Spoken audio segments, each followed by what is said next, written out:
Okay, my dog is a lot like the lab, very soft, fragile. Okay. She is sensitive, soft, independent, but we kind of put it all together. We're in utility A, we have 2 legs. Oh, well, then you did something. Right, but if I can get her to play sometimes she won't play. She'll always eat. Excellent. Stand for exam, she looks miserable even though she's a grand champion, and I only did the breed ring for obedience because I knew what I had. I had a soft dog. I said we went to 100 shows. What kind of dog? Mini poodle. The little silver one? Yeah, so she's soft. Her You return. kept her in show coat so that you could have success in the obedience ring? Yes. That's commitment. I want all of you to be that committed. When I say head on out to Home Depot for 10 minutes, I want you to remember this lady grooming her poodle for hours so that she could go in the confirmation ring. But also because 20 years ago, all those ladies with the good poodles had them in show coat. You keep your dog in show coat for the obedience ring. Oh, I think she's a grand champion, and if she gets an arch or a mock, I want her in show coat. Well, couldn't you just? But if wait I get till you another almost one, have the she arch gets and start cut pulling down. in and throwing you out? I'll only have one in good coat. All right. So the last few shows, all her points off are really go out, All but right. it's a green dog. Yeah. So What does she do? the first time it was glove 1, and then she went to glove Sure. 1 for both go outs. Typical. And the second time she went all the way down the middle and then came in almost all the way. So she was 10 foot, Hold on, wait. She went all the way out. So you called the sit and she came back to you? right, but she did the really big angle and she got them both. So she came in on both of them, but she went to the right, and so she got the jump on the left. But my main thing is her attitude for the stand for exam, and her return is slow, Yeah. and finding go out in new places because we're green. Wait, and you're right. That is the issue. Go outs are really difficult because every single location has a different background, has a different everything. So I'll give you my general thoughts on that, and we'll get to. But she also has that very soft demeanor. That's irrelevant because the way I train it, it just doesn't matter if it's a hard dog or a soft dog. I'm Right. not going to do anything to your dog. Right. The way I approach any challenging exercise, distance is the last thing I add. So I want to say, can you do a go out at 5 feet? All right. Can you do a go out at 5 feet when a person is sitting behind it? That's pressure. All right. Right. Can you do a go when 2 people, when a dog is behind the fence? I'm at 5 feet, 5 feet, 5 feet because I can be quick. It's 1 second of pressure, they're out of there, right? Go touch. Yes, look at you. Go get the frisbee. I'm so smart. Ready? Go. Right? And I can get in a whole lot of repetitions. When you start adding distance, and I too have that urge to get back. We all do. It's like, this is progress, right? This is progress. But progress is really, can you take pressure? That's the biggest thing. And can you find your way? So can you mark perfectly for 5 seconds? Close up. Go. Reward that. And it's okay, start with 1, 1.5, 1 3/4. Because once you start adding distance, in my opinion, in a competitive utility class, and I'm going to assume that you have a competitive utility class here, go outs are the make or break it. Right. So when Mr. 200 dog comes in and misses his go out, that's now a 199. Hits it twice, 198, you're out of the running. I mean, at that point, right? And so when I watch the really, really good dogs, most of us know that go outs always have an element of, right? Luck isn't the word I want because that's not true. But perfect healing dogs are not going to just stop healing. They're just not. But perfect go outs have a way of, at any given time, being a challenge, right? And my dogs were really pretty good at go outs, but it was definitely a place where you're always kind of going, any given day you could go. One thing I got very good at was looking down on my dog. And I'll tell you, if you watch me, if I'm back 50 feet and I'm looking there versus there, here it's dramatic because I'm only 10 feet away. But when you start getting back, the difference between looking there and there is actually tiny, right? Because it's a relative angle of the head. And I would look down at my dog, mark, and I would think they marked correctly. And I realized this even in training, that I actually could not look down on my dog and be sure once I got past some distance, whatever it was, right? And what I learned is that if I really looked carefully, I knew when they were right, and I thought they were right when they were wrong. How's that, right? Okay. So if I was sure they were right, and there was no question they were right, but if I thought they were right, then I was wrong. Okay. Does that make sense? Yes. And so then what I would do, because I figured at some point, you just, if you're a utility bee, and if you want a notch, then at some point, you can't afford that point. So then what I would do, in the ring, I would mark, and if I saw anything, I would break the dog out, I would reset, I would mark again, and we'd start over. My thinking was this: if I did that twice, some judges will hit me for it. What difference does it make? Okay. The fact is, if my dog goes to the wrong stanchion, all I wanted was notch points. I'm not there to qualify. So it didn't matter anymore. It was like, well, I'll just, because it's not going to be a good go out. And that actually, as a strategy, worked pretty well for me. And I don't think a judge ever took anything for me resetting and remarking, right? They could call it training in the ring, but I didn't see it happen. So make sure when you look down on that furry head, you know where that nose is going, right? So And you'll really break work them on it. out of it and then start over. Okay. Because the exercise hasn't started. You know when the judge basically pretends like you're doing, you know, they all just ignore you for, it's, you know how it is, right? So they ignore you and you train. So as you're doing it, if I look down, even if the judge is looking at me, i.e. You did your thing, right? Oh, you're such a good boy, ready? Mark. Are you ready? Ready.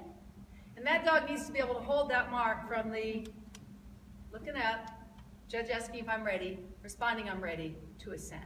Okay. So I know some people get carried away with this. You know, they're going for a minute. Well, that's wonderful if you have a retriever. I do not have a retriever, and my dogs are not going to stare at nothing for a minute. But some dogs will. But they definitely be able to, I would say 5 to 10 seconds, that's just realistic, right? And if the dog stops marking and looking up, the odds that they shoot forward in some random direction goes way up. So they may get themselves out there, but are they going to remember which stanchion? Maybe not, right? Okay.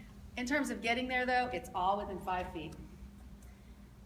Here's an exercise I did with my young dog the other day. I call her young because at the rate we're going forward, she'll be very old when we get in the ring. I took a tarp. Okay. I put the whole tarp, big fluffy tarp, I put it all out here. You could see the stanchion, but it was all in the way. Mark, go. I mean, I started by we both walked on the tarp together. I didn't want her afraid, but I made it complicated.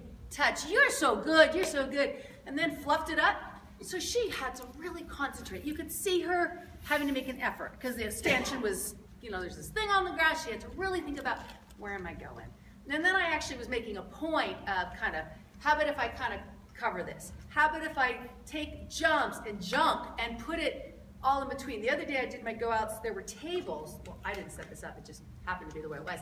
I was at a school, so there was a big round table where kids eat here, and then there was another one like here, and so they were sort of offset, so they created a chute, except that they were close enough together that the dog had to kind of go like that.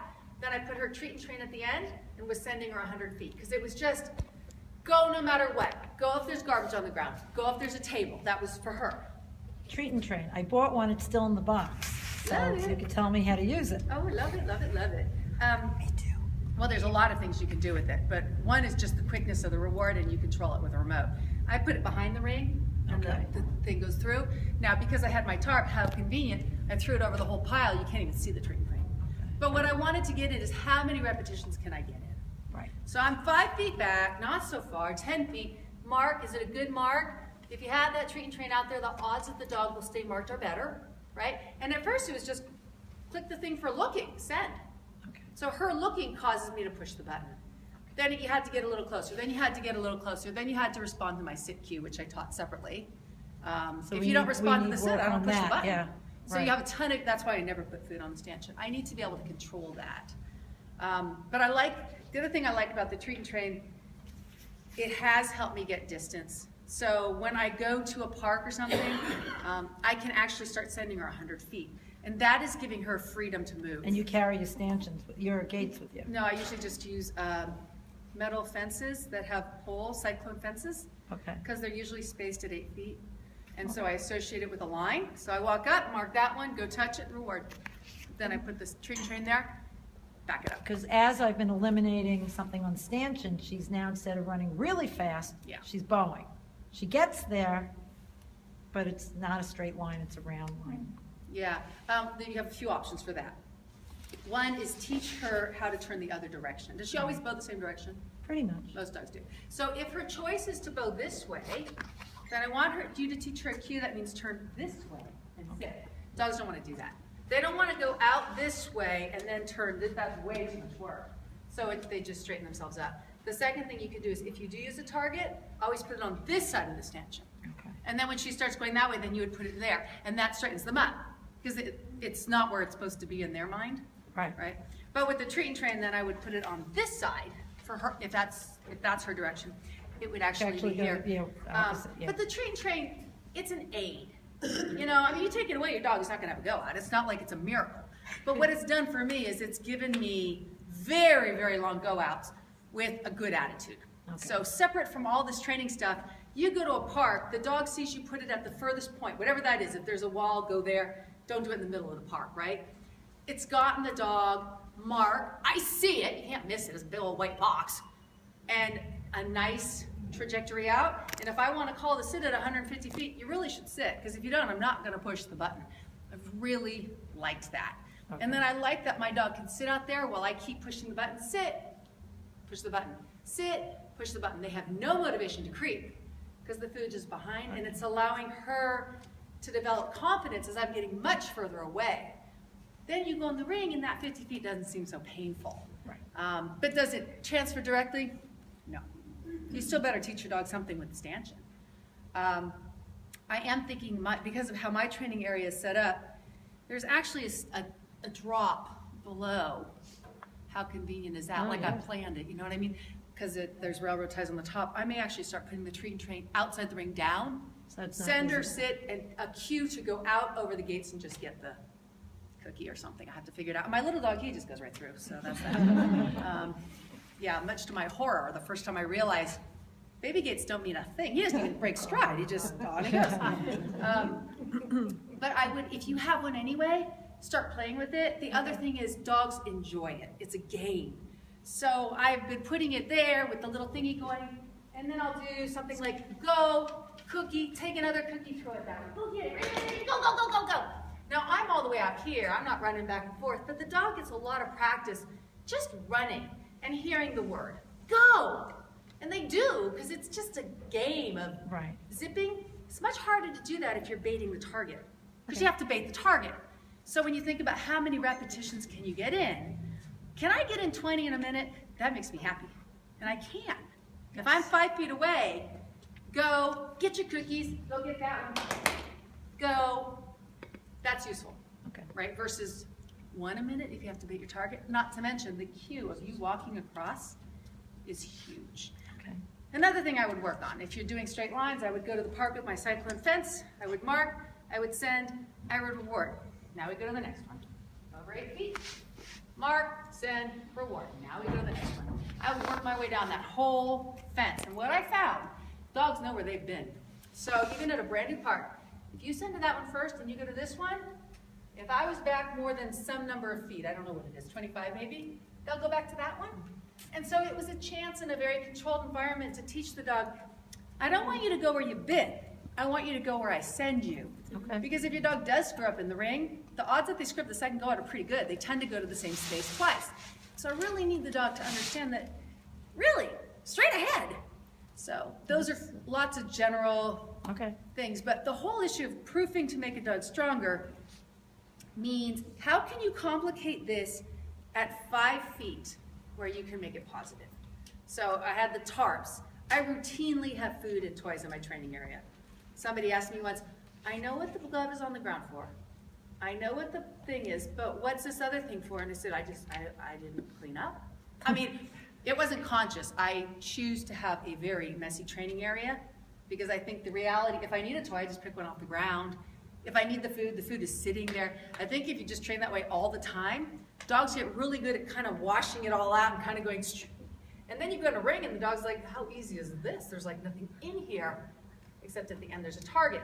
So make sure there's a good portion of, crap, random stuff between you and where the dog has to go. I don't mean jumps, because don't mess with your life, right? But jump bars randomly on the ground would be fine. Jumps that have been turned over are fine.